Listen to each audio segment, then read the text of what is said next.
बड़ी खबर के साथ करेंगे। यहाँ पर जिला बारामूला के उड़ी इलाके में ये खबर मौसूल हुई है कि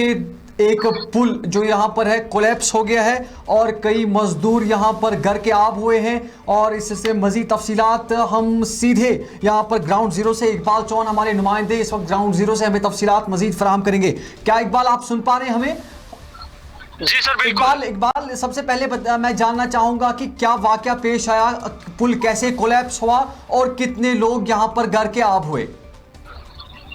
देखिए सर, मैं आपको बताता चलूं कि ये वाक़ा आज जो है वो इस वक्त बाद दोपहर अगर बात करें सब डिवीजन उड़ी के मोहरा इलाके में पेश आया, जहां पर एक ब्रिज पे काम कर रहे हैं जो है वो 3 मजदूर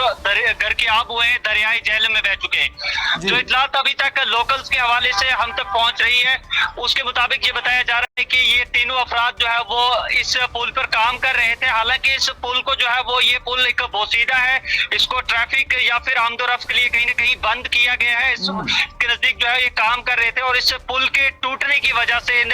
ये तीनों अफराद जो है वो दरियाई झेलम में बह चुके हैं और अभी तक कोई भी इस तरीके का अपडेट नहीं है कि इनकी बॉडी को जो है वो रिट्रीव किया गया हो। जी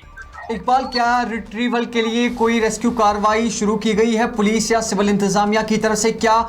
कोई ऐसी कार्रवाई इस वक्त वहां पर चल रही है ताकि इन मजदूरों को पानी से बाहर निकाला जा सके? जी देखिए, बिल्कुल जिस तरीके से बात करें, जैसे ही ये खबर फैली, जैसे ही इस इंसिडेंट के हवाले से जो है वो एडमिनिस्ट्रेशन की बात करें या फिर आम लोगों की बात करें, उन्हें पता चला कि इस तरीके का वाक़ा जो है वो मोहरा इलाके में पेश आया, तो उसके बाद चाहे हम सिविल एडमिनिस्ट्रेशन की बात करेंगे या फिर पुलिस इंतजामिया की बात करें या SDRF की टीम की बात करें, हर जो है वो तमाम तर लोग जो है वो यहाँ पर पहुंचे। और उसके साथ साथ इस वक्त जो है वो चाहे पुलिस की बात करें या SDRF की बात करें, हर जो है वो टीम की तरफ से बड़े पैमाने पर ये कोशिश की जा रही है कि जितना जल्द हो सके इन डेड बॉडीज को जो है वो रिट्रीव किया जा सके ताकि जल्द से जल्द जो है वो इस ऑपरेशन को वो खत्म किया जा सके। लेकिन फिलहाल तक जो अपडेट्स, अभी तक कोई भी ऑफिशियल अपडेट इस तरीके का नहीं आया है कि कोई बॉडी रिट्रीव की गई हो, क्योंकि अगर हालिया बारिशों के बाद की बात करें तो दरियाई झेलम में कहीं ना कहीं जो है वो पानी की रफ्तार काफी बढ़ चुकी है, जिसलिए काफी मुश्किल है यहाँ से इन बॉडीज को जल्द से जल्द जो है वो रिट्रीव करना। और ये एक चैलेंजिंग होगा इस वक्त, चाहे SDRF की टीम की बात करें या फिर जम्मू कश्मीर पुलिस के अमले की बात करें, उनके लिए काफी ये चैलेंजिंग और मुश्किल होगा कि इस वक्त जो है वो यहाँ पर इन बॉडीज को रिट्रीव किया जाए, क्योंकि दरियाई झेलम में पानी की रफ्तार जो है वो काफी बढ़ चुकी है बारिशों के बाद। जी सतह काफी जो है इस वक्त काफी बढ़ चुकी है और मूसलाधार बारिशों की वजह से जो है पानी का बहाव भी काफी तेज है। लेकिन इकबाल, मैं यहाँ पर जानना चाहूंगा, क्या मूसलाधार बारिशों के दरमियान ही क्या इस वक्त पुल पर काम करना जरूरी था? क्यों इस वक्त मजदूर इस वक्त इस खराब मौसमी सूरत हाल में काम कर रहे थे? जी देखिए, मैं आपको बता दूं, हालांकि अगर इस पुल के हवाले से बात करें, बाज़ाब्ता तौर पे यहाँ एक इसके साथ में ही बिल्कुल एक नया पुल जो है वो तामीर किया गया था, जिससे इस वक्त जो है वो ट्रैक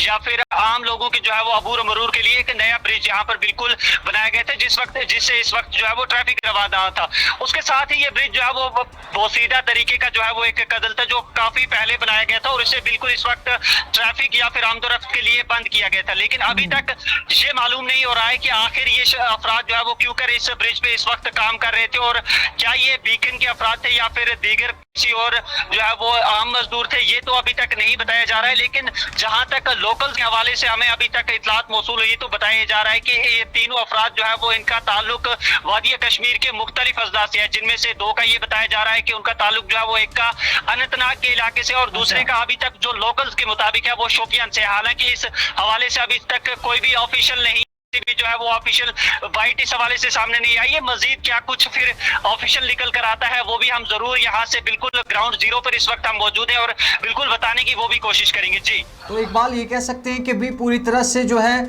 इनकी शिनाख्त नहीं हो पाई है जो घर के आब हुए हैं, जो 3 मजदूर यहाँ पर घर के आब हुए हैं, अभी पूरी तरह से हम कह सकते हैं कि उनकी शिनाख्त नहीं हो पाई है।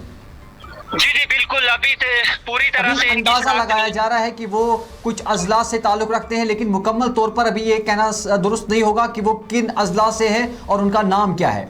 जी जी बिल्कुल बिल्कुल, ये कहीं ना कहीं अभी बताना ये नामुनासिब होगा। हालांकि लोकल्स के हवाले से जो इन शवाहिदीन जिनसे हमारी यहाँ पर बात हुई, हमने बिल्कुल दिखाने की भी कोशिश की थी कि कुछ नौजवान जिसने अपनी आंखों से इन अफराद को जो है वो इस ब्रिज पे काम करते हुए देखा, उसके बाद इस ब्रिज के टूटने के मनाजर जिसने अपनी आंखों से देखा, उसके मुताबिक हम ये बता रहे हैं अपने व्यूअर्स को कि कहीं ना कहीं जो है वो इस पर 3 जो अफराद थे इनका ताल्लुक कश्मीर के मुख्तलिफ अजला से था। लेकिन अभी इस हवाले में कोई भी ऑफिशियल नहीं है, ये बताना नामुनासिब होगा कि इनकी जो है वो सही शनाख्त क्या है। वो तो मजीद आने वाले वक्त में ही पता चलेगी कि कहां से थे, ये क्या थे। लेकिन फिर से एक बार कहूंगा कि एक दुख भरा इंसिडेंट है इस वक्त। अगर बात करेंगे नॉर्थ कश्मीर के सब डिवीजन उड़ी के मोरा इलाके से जो निकलकर सामने आया कि 3 मजदूर जो एक ब्रिज पे काम कर रहे थे और इस बारिशों की वजह से कहीं जो कि इस ब्रिज के सामने बिल्कुल एक दीवार थी, उस बोसीदा दीवार को भी जो है कहीं ना कहीं वो एक तो वो दीवार भी निकल चुकी है और उसके साथ साथ इस ब्रिज के टूटने की वजह से इन अफराद की जो है वो मौत वाक़ा हुई है और दरियाई जहलम में बह चुके हैं। चलिए इकबाल, आप फॉलो करते रहिए इस खबर को, हम आपसे मजीद अपडेट्स भी लेते रहेंगे।